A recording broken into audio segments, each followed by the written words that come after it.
Okay, now that we've actually entered into the time card application, what we'll want to do is go ahead and log in. Now, this site will actually look a little bit different if you're running Windows, Android, or Apple. So let's go ahead and log in. Click here, and then go ahead and put in your username, and then your password is going to be case sensitive. So if you did use capitalization in your password, make sure you enter it in correctly. So I'm going to go ahead and put in the password, and then I would make sure that you click on this remember me. That way you don't have to actually type in this information every time you need to access this application. And then go ahead and log in. Okay, so initially it'll bring you to the dashboard, which will have a running total of your hours and pay for this week, and then also this month. So that's your home button. And then this icon here represents your actual day-to-day activity. So you'll want to use that to clock in. This button here is the weekly summary, which gives you a running total of your hours. Now, we don't actually have anything here quite yet, but we'll get to that. And a really nice feature is also the reports list. So you can actually list out all your time card activity within a specific range of time. So let's say you wanted to know how many hours you worked from January 1 to April 1st. You can create a report here and then print it out either in a web page or a PDF format or some other formats as well. This application is great for creating notes, so that if you have specific incidences in a particular day that you want to remember, you can type it in the notes, and then you can use this report so that it'll list out all your notes in a report format, so that you don't have to have all the payments and pay information and work hours information, but it's specifically just notes. So that's kind of a neat feature. The first thing we'll want to do when you log in for the first time is go ahead and set up your preferences. So what we want to do is click on this icon here, and then go into My Preferences. And then from here, we're going to initially set up most of your parameters. Now, the time zone, my time zone is going to be Pacific time.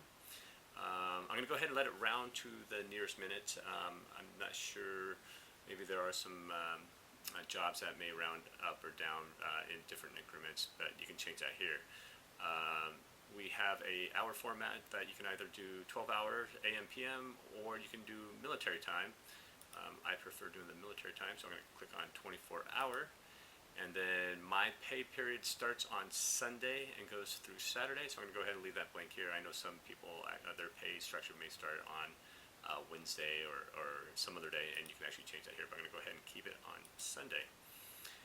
Here is your default time entries. This is kind of great. For some jobs, you have a specific time that you clock in every day. I can go ahead and put that in here. Now, if you do have specific times, but every now and then you might have to log in at a different time, you can overwrite that when you're entering in your day-to-day activity. So I'm going to go ahead and set up my default time here. Now, like I said, this window, when you're setting your time, is going to look a little bit differently if you're using Android or Apple. So I'm going to say my typical start time is going to be 8:15. And even though we had put it on military time, since we haven't actually set our parameters yet, saved them yet, that's why it's given me the option of AM, PM. But if I came back to this screen, it would actually have 24 hours instead of AM, PM. So go ahead and click on Set. And then, I'm going to go ahead and leave this blank here, because with my job, I don't know exactly when I get off. So I'm just going to go ahead and leave this blank. You can, if you have a job that you know specifically what time you're going to get off, you can go ahead and put that in here. I'm going to go ahead and leave that blank. And then I typically take a lunch, a 30-minute lunch. Now, the 30-minute lunch, when you put it in here, actually detracts from your overall amount of paid work. So if you do get paid for your lunch, I would go ahead and just leave this blank.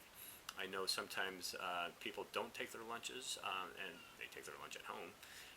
You can go ahead and leave this blank. So this lunch allotment time will actually detract from your running total for paid hours. So if you're going to take a lunch, go ahead and put it in here, and then what we'll do is go ahead and click on save. Error information. So let's see, where did we mess up? I guess it looks like we need to have a specified clock out time.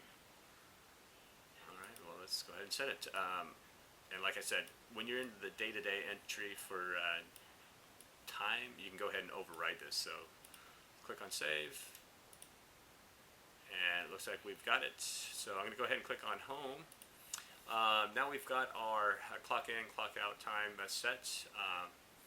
One other thing. Let's go into My Info and log in. Really importantly, I would go ahead and enter an email. Now this is a tester, so I'm not actually going to use an email here, but an email is really important so that if you happen to forget your password, if you put it in here, you can go ahead and reset your password.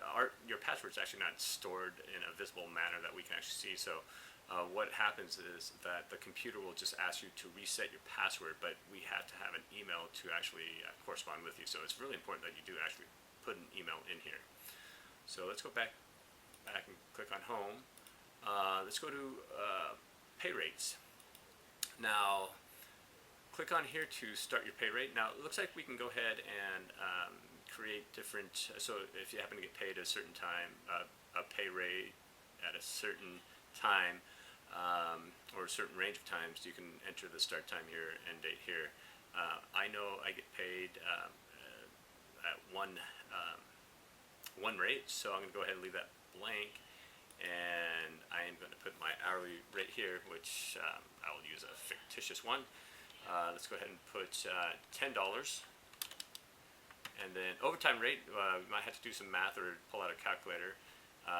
Overtime rate is typically in Oregon, I know it's 1.5, so 10 times 1.5 is going to be 15, and Oregon law requires that our employers pay us after 8 hours in a day, so I'm going to put 8 hours.